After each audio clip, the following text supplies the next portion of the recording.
DLC. Kahlief, what has been on your playlist lately? Let me tell you something, brother. No, I'm just I know your favorite genre of entertainment, wrestling, is high on my list. WWE 2K24 has been getting a ridiculous amount of play in my house. It has been so good to finally bring Kaka Beware back to the wrestling ring for the third time. He is now embarking on his journey to become the champion again. Oh my goodness! While battling through many eras of WrestleMania and all the people therein. I have been having a blast with the game. It has been so much fun to be able to kind of go back and see how this community, which I think is one of the best, UGC communities, user generated content communities that we've ever seen in the game space, because as soon as that game goes live, there's a portal in which you can upload multiple versions of characters that you've seen over your lifetime, and replicas of folks who may not have gotten into the game yet, and likenesses of yourself and all of those things. And like day one, there are so many characters to download if you wanted to like pull people in. So I'm like, literally before I was joining you all on the cast today, I was literally doing that. I was downloading, WrestleMania Arena from 1995. And then I was pulling in, Arn Anderson, who's one of my favorite wrestlers from the Four Horsemen, and was trying to find a decent looking Ric Flair, which we'll talk a little bit about later. But the game is fantastic. They've done a really great job of updating the physics on the game. The lighting is really good. The character models are fantastic. But the real thing that's going to pull you in is the Road to WrestleMania showcase, which is literally 20 matches or so from all of the years of WrestleMania. So starting at like WrestleMania 1 and ending at last year's WrestleMania, you get the gamut of all these different matches that were these kind of seminal matches within those WrestleManias. But the coolest part about it, and I don't know if you gents have played it, but they intersperse the actual video gameplay with actual footage from those matches. So you're like, that's awesome. I've gotten a dude in the headlock, and you're like, all right, so you got to get this dude in the headlock and then put him in the corner. And when you put him in the corner, it changes from the video game to the actual moment in that match where that footage pops in. I didn't know that. It's so cool. Super cool. Massive shout out to the folks who blur out logos, because they had to blur out so many different things. They're like people that were there in some events. You're like, owners of the company that were there. Yeah. Owners of the company. Yeah. Like it's funny because the beauty of the wrestling game is that people change companies over a long period of time. And if you're a big wrestling fan, you know who the folks are that are getting blurred out. So you're like looking at this guy over here and you're like, I know that's, one of the best commentators on the planet, JR, and his barbecue sauce, thumbs up to his barbecue sauce. And you look at him and it's just like a body and a blurred face. It looks like an FBI. Oh my God, his face has been blurred. It's like, what happened? He's going to the woodshed, brothers. I don't know. And it's like his face is just blurred. But it's fantastic because it like really goes back and brings back so many different memories of like, oh, I remember that match when Ric Flair fought Shawn Michaels for the last time, and it was his retirement match. I remember that match, or the first time that the first casket match that happened with the Undertaker, stuff like that. So they do a really good job of those pieces and really pulls all of those things in, and it's just such a fantastic game. 2K should get a lot of props because it's a game that you could really just kind of like let happen and not really think about and not really do the work to make it really cool every year. And every year they've made it extremely fun to play. So yeah, I got to pay more attention to this series. I really haven't been on the bandwagon for it, as much of a closeted wrestling fan as I am and have been for my entire life. I've never really gotten into the 2K series, and I love this notion of incentivizing game moments by like unlocking the video footage of that moment. That's just a brilliant idea, but kind of audacious too, because there's ways to do that that can feel real clunky and lame, FMV style, like, oh, it doesn't really mesh well, but you're saying it feels good. Oh, it's fantastic because you're literally doing stuff. It's basically like you're working a match.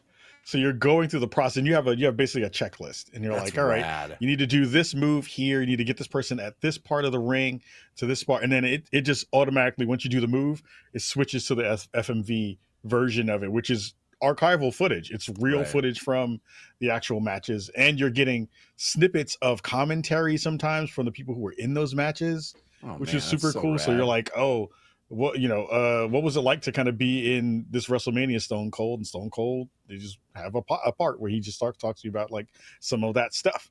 Yeah. It's really well done. It's one of the best things I've seen in the sports space in a long time.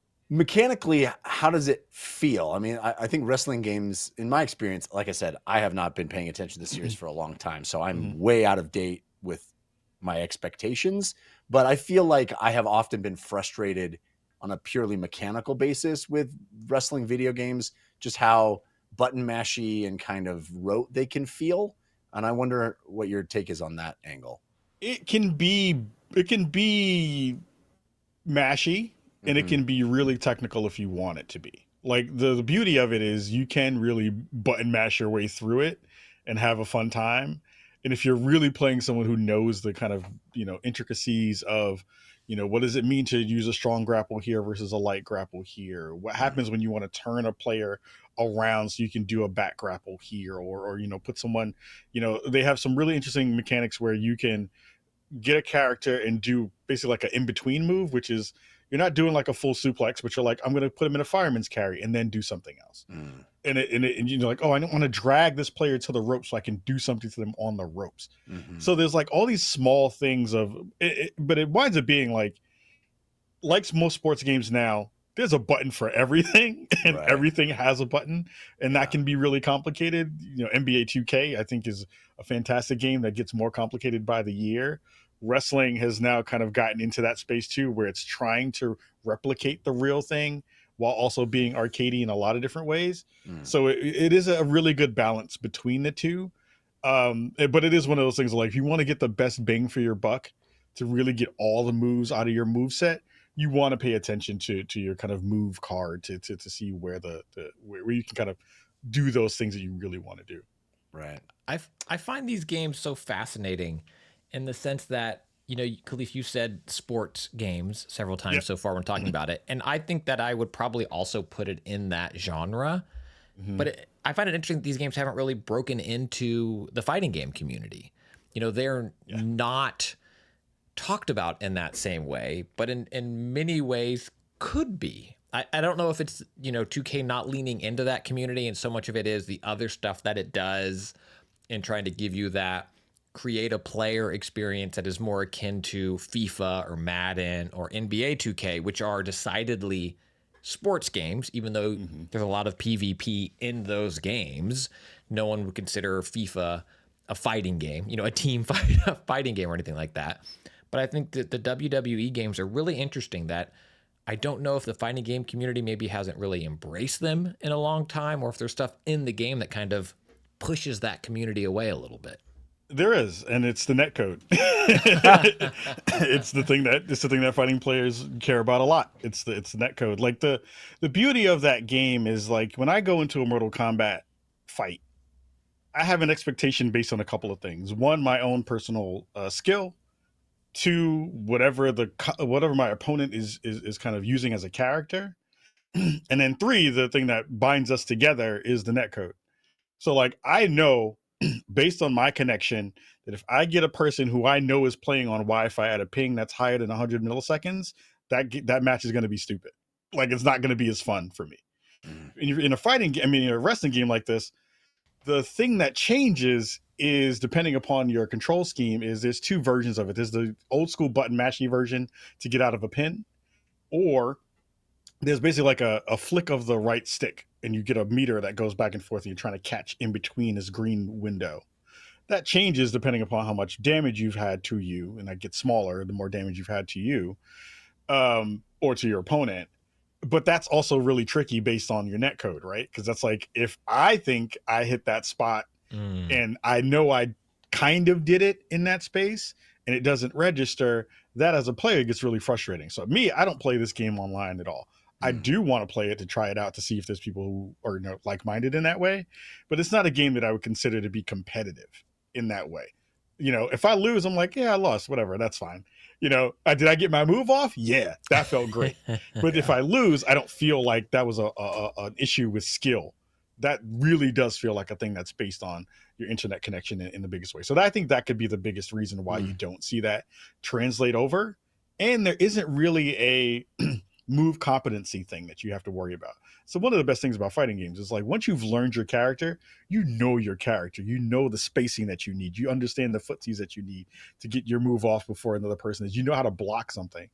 This is so much timing based that it doesn't really translate in that same way. But I agree with you. It would be really cool to see folks in the fighting game community do it on side pools and stuff like that. It would be really fun to see people play it. So it would be really cool.